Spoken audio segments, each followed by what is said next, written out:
Hello बच्चों, welcome to Pramod की पाठशाला। आज हम लोग गणित का पहला लेक्चर पढ़ेंगे, यानी कि मैथमेटिक्स का पहला लेक्चर पढ़ेंगे।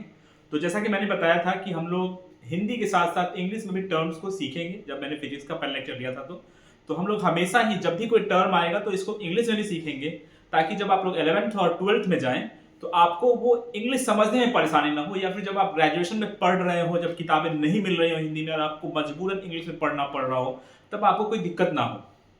तो आज हम लोग गणित का पहला लेक्चर पढ़ेंगे और आज देखेंगे कि गणित कितना आसान और कितना प्यारा हो सकता है।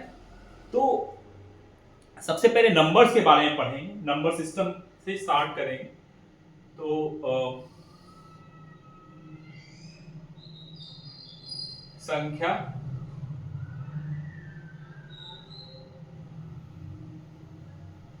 या नंबर्स।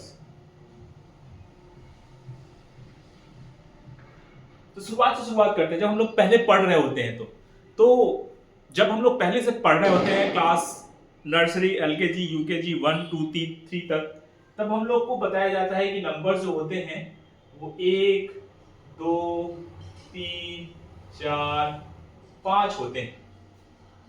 ठीक है, तो ये नंबर्स बताए जाते हैं। फिर कोई पूछता है कि अगर तुम्हारे पास दो आम थे और दोनों आम किसी ने खा लिए तो तुमको क्या बचा।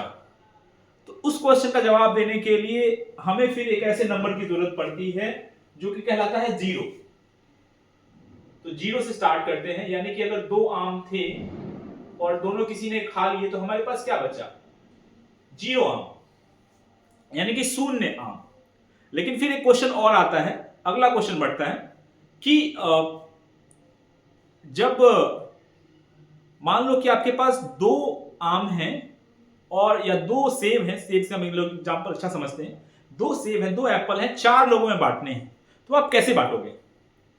तो फिर आंसर आता है कि हम तो ऐसे बांटेंगे कि 1/2, यानी कि आधा आधा सेब हमें दोनों में देना हो, चारों लोगों में देना हो, तो सबको बराबर बराबर सेब मिल जाएगा, यानी कि एप्पल्स मिल जाएंगे।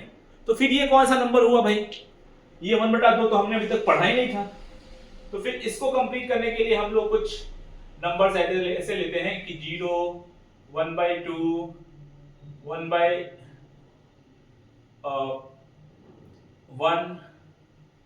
2/3 3/2 ऐसे नंबर्स लेते हैं। तो फिर हमारा नंबर का जो बोरिया था, जो हम लोग एक बोरे को लेके चल रहे होते हैं कि शुरुआत में हमने 0 1 2 3 4 5 सीखा, फिर सॉरी 1 2 3 4 5 सीखा, फिर आया नंबर की दो आम थे और दोनों खा गए तो हमारे पास जीरो आम बचे, यानी कि शून्य आम बचे। तो ये जीरो आम का जीरो कहां से आया भाई, तो जीरो के लिए हमने शून्य का आविष्कार किया और शून्य नंबर लिया। फिर आया कि ये अगर चार लोगों में दो एप्पल्स बांटने हो तो कितने एप्पल्स लोगों को मिलेंगे, तो फिर ये 1/2 2/3 3/2 ऐसे नंबर्स आ गए हमारे पास। फिर किसी ने बोला कि अगर आपको दो एप्पल हैं और चार एप्पल देने हैं किसी को, तो चार एप्पल कैसे बांटोगे। फिर अगर दो दो ही एप्पल है और चार एप्पल बांटने हैं तो फिर आपके पास कितने एप्पल बचेंगे। इस सवाल का तो जवाब फिर मिलेगा ही नहीं किसी को अगर केवल हमारे पास यही नंबर्स हो तो फिर हमने देखा कि हमारे पास एक और नंबर आया, नेगेटिव नंबर। यानी कि अगर हमारे पास चार एप्पल्स हैं, सॉरी दो एप्पल्स हैं और चार लोगों में एक एक एप्पल बांटना है, तो हमारे पास किसी से दो एप्पल उधार लेके हम दे सकते हैं। तो -1 -2 -3 ऐसे नंबर हमारे पास आए। ठीक है, तो इनको नेगेटिव नंबर्स कहा गया। और फिर 0 आया, फिर 1 2 3, तो बोरिया हमारा बढ़ते जा रहा है, जो हमारी टोकरी थी, जो हमारा कलेक्शन था नंबर्स का, वो बढ़ते जा रहा है। तो वो कैसे बढ़ रहा है, क्यों बढ़ रहा है, वो हम लोग देख रहे हैं। डेली का डेली हमारा नंबर्स बढ़ रहा है। तो अगर हम इस बात करें कि चार नंबर सिस्टम हमारे पास मिल गए, नंबर 1 2 3 4 5 संख्याएं, सिंपल संख्या या नेचुरल नंबर कहेंगे इनको।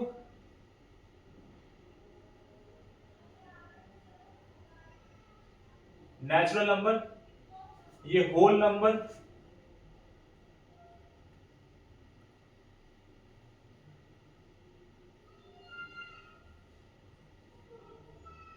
इसको क्या कहेंगे ये थोड़ी देर में पढ़ते हैं, इसको क्या कहेंगे ये भी थोड़ी देर में पढ़ते हैं।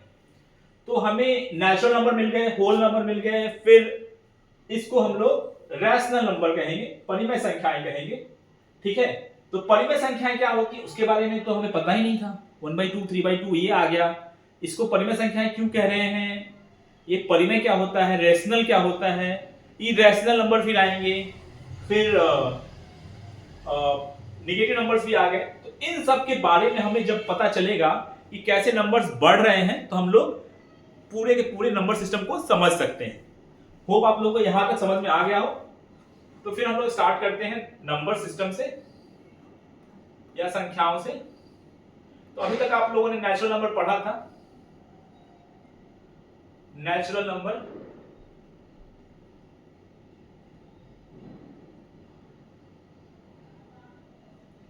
होल नंबर,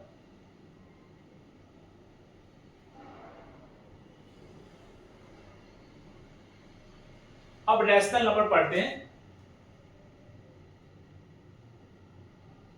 रैशनल नंबर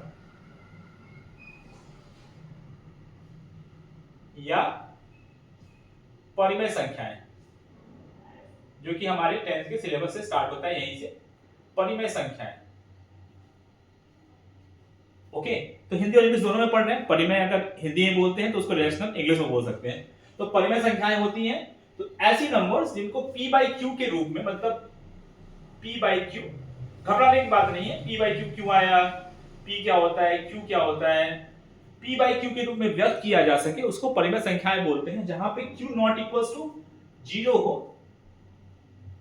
अब यही जो डिफिनेशन जैसे ही आया वैसे ही बच्चे डर जाते हैं कि p/q के रूप में दर्शाया जा सके जहां q equals not equals to 0 है, जबकि कुछ नहीं है। इसमें बस ये है कि दो संख्याएं हैं जिनका ऊपर में न्यूमरेटर और नीचे में कुछ डिनोमिनेटर हो, और ये जो डिनोमिनेटर हो जो पहले से पढ़ चुके हैं भिन्न संख्याएं, जो हम लोग 3 4 5 में पढ़ते हैं कि 2 एप्पल हो, 4 लोगों में बांटने हो तो आधा आधा एप्पल बांटेंगे, आधे को क्या कहते हैं 1/2 कहते हैं। तो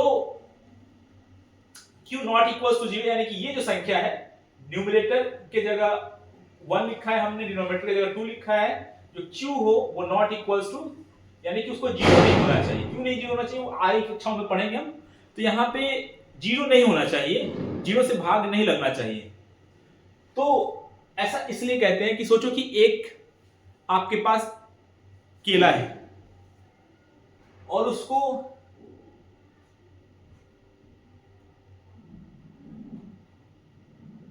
दो भाग में बांटना है, तो ऐसे से बांट देंगे। अब इसी को 3 भाग में बांटना है तो ऐसे ऐसे बांट देंगे, 1 2 3। लेकिन 0 भाग में बांटना है तो कैसे बांटेंगे भाई, ये तो सवाल समझ में नहीं आया हमें। तो इसलिए ये समझ के परे है अभी, तो अगली क्लास में चर्चा करेंगे इसकी थोड़ी सी। तो p/q यानी कि ऊपर कुछ हो,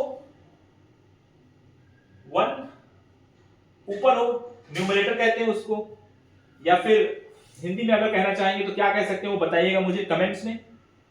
और 2 नीचे हो तो p/q के रूप में लिखा जा सके जहां पे q नॉट इक्वल टू 0 हो।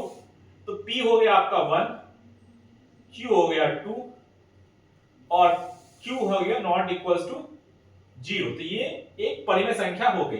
तो परिमेय संख्या और क्या क्या हो सकती है, 1/2 1/3 1/4, इवन 1 भी एक परिमेय संख्या है क्योंकि 1 को 1/1 के रूप में लिखा जा सकता है, और 0 भी एक परिमेय संख्या है क्योंकि 0 को 0/1 के रूप में लिखा जा सकता है, लेकिन 1/0 एक परिमेय संख्या नहीं होगी। होप आपको यहां तक समझ में आया होगा, और अगर समझ में आता है तो आप अपने दोस्तों को भी बताएं और हमारे लेक्चर्स को अटेंड करें। थैंक यू, धन्यवाद।